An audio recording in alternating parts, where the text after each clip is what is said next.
Hey guys, quickly before the video starts, I just wanted to say, because I've seen a lot of people wanting to request things, now that will be possible. On the community tab, you'll be able to vote for the next video and comment down a suggestion that may make it into the next poll. Now sometimes there are holiday specials that I have in mind, and for those I won't be doing the polls for now, but yeah, that's all I have to say.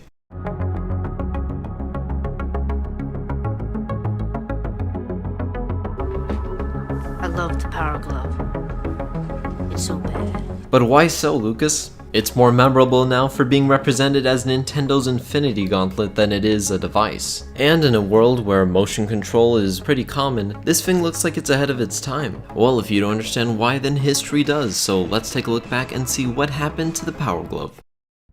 So as much as we relate the Power Glove to Nintendo, it actually wasn't something Nintendo came up with. Just like the Wii, the Power Glove originally was a patent created by someone else named Thomas Zimmerman. It was a childhood fascination for him to make air gestures with his hands as if he was conducting an orchestra. Those childhood memories would make him envision a gesture-based glove that allows you to play music with it, as he used his Atari 400 and a garden glove with custom LEDs used for his homemade detector. And he made a program as well where he could type out letters with his fingers. He filed a patent for the glove, and huzzah, the Power Glove was sort of born. But how did it get into the hands of Nintendo? Well, Zimmerman joined Atari and showed his manager the glove. The manager was pretty impressed with this and offered him $10,000 for the whole idea. Thomas, though, declined as his friend believed that there was more potential for this glove. Eventually, he just founded his own company called VPL, Visual Programming Language. VPL named the glove the Data Glove. Companies like Apple and NASA were interested in this technology. NASA specifically wanted for this glove to become a device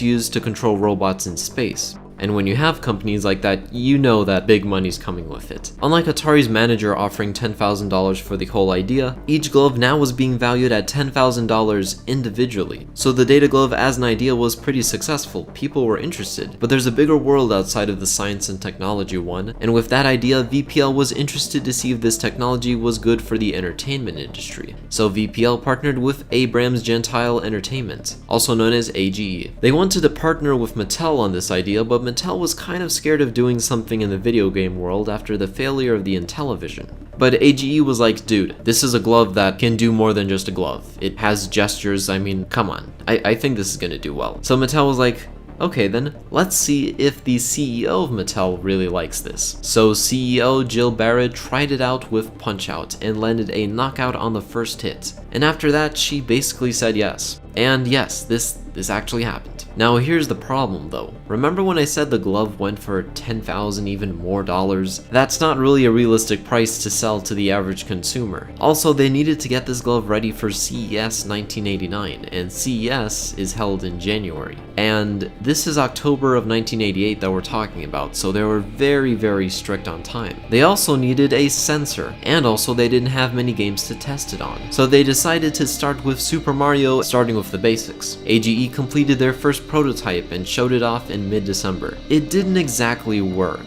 The reason behind it is the material. The $10,000 Data Glove used fiber optics. Because of how expensive that obviously is, the Power Glove prototype was using carbon-impregnated silicone rubber. The issue with that is that it's laggy. Thankfully though, they found something not just cheaper but more effective, Mylar sheets. The cost for one, 5 cents to install. Nintendo requested a test to determine if the glove would withstand millions of finger bends at a time, and after 10 million finger bends, Nintendo gave it the official seal of approval. And after 300 to 400 different hand sizes in an attempt to create the most universal fit, finally one was found, and the Power Glove was ready. Although there was still dividends within Mattel though. Mattel was more concerned with the hardware while the team was more concerned with the games. Being concerned about both of those things does not sound like a good thing. So CES 1989 came around and the Power Glove was shown off. Mattel was so unsure about the glove that they didn't even put their logo on the booths. Regardless though, big retailers like Toys R Us saw this and were very interested in the device. Over 700,000 orders were made. Nintendo also put the glove in Universal's video game movie The Wizard. The weirdest part about it though is that the glove in that movie poster is a left-hand glove, and there were never any left-hand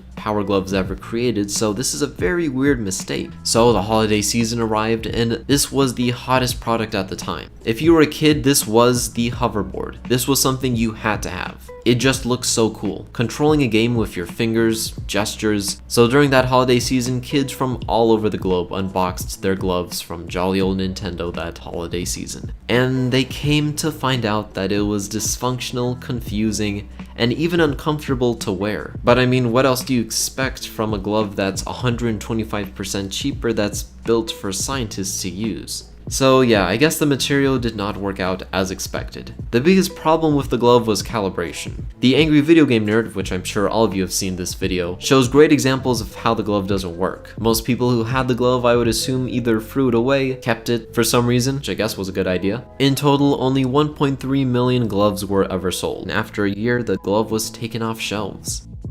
Regardless of the Power Glove's turnout, it still made a big impact in the gaming industry. Its predecessor, the Data Glove, was doing things that no one could imagine happen. VPL was also working on a VR headset, and this was the result. Once again, this was all being done in the late 80s and early 90s, way before even the Virtual Boy existed. Of course, at the time, this VR technology was really expensive, and it couldn't be taken out into the market. But 20 to 30 years later, here we are with this technology, even better than ever. We may not have a mainstream device like the Data Glove / Power Glove, but we still have gesture-based controls. So thank you guys for watching, and I will see you in the next one.